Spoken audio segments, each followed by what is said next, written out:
नमस्कार, स्वागत आहे तुमचे आपल्या सीए मराठी न्यूज चॅनलवर। आज पुन्हा एकदा एक नवीन माहिती घेऊन तुमच्यासाठी सज्ज झालो आहोत। वय झालं होतं, लग्न जमत नव्हतं।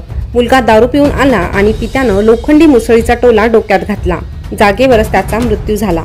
पण नेमकं ही भयानक घटना कुठे घडली आहे याविषयी संपूर्ण माहिती जाणून घेण्यासाठी आत्ताच आपल्या सीए मराठी न्यूज चॅनलला सबस्क्राइब करा आणि शेजारचं बेल बटन प्रेस करून ठेवा, जेणेकरून नवीन अपडेट सगळ्यात अगोदर तुम्हालाच मिळतील। दारू पिऊन येऊन सतत त्रास देणाऱ्या पोटच्या मुलास रागाच्या भरात मारहाण करताना पित्याचा टोला मुलाच्या डोक्याला लागल्याने त्याचा मृत्यू झाल्याची घटना शनिवारी रांजणगाव शेनपुंजी येथील श्रीराम नगरात उघडकीस आली। या प्रकरणी रात्री उशिरापर्यंत MIDC वाळूज पोलीस ठाण्यात गुन्हा दाखल करण्याची प्रक्रिया सुरू होती। श्रीराम नगरात राहणारे विनायक तुपे यांचा मुलगा नारायण तुपे वय 32 हा नेहमीप्रमाणे शुक्रवारी रात्री 10 वाजता दारू पिऊन आला होता। त्यामुळे वडील विनायक तुपे वय 52 यांच्याशी त्याचा वाद झाला।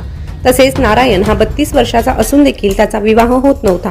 त्यामुळे तो नेहमी दारू पिऊन आई वडिलांशी भांडण करीत असल्याची माहिती पोलिसांनी दिली। या कारणावरून दोघांमध्ये जोराचे भांडण झाले।